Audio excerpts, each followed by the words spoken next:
saldığıma görə biraz əziyyət oldu. Amma 66-da çəki salmıram, özümü rahat hiss edirəm. Ona görə də əvvəldə biraz çətin idi, amma indi düzəlib hər şey.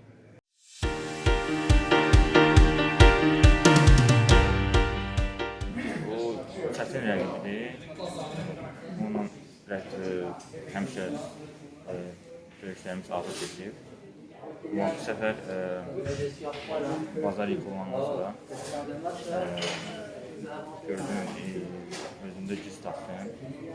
Dedim ki, nə baxasına olsun, döyüşü geri qaytarmaq lazım və işimlə devam edim.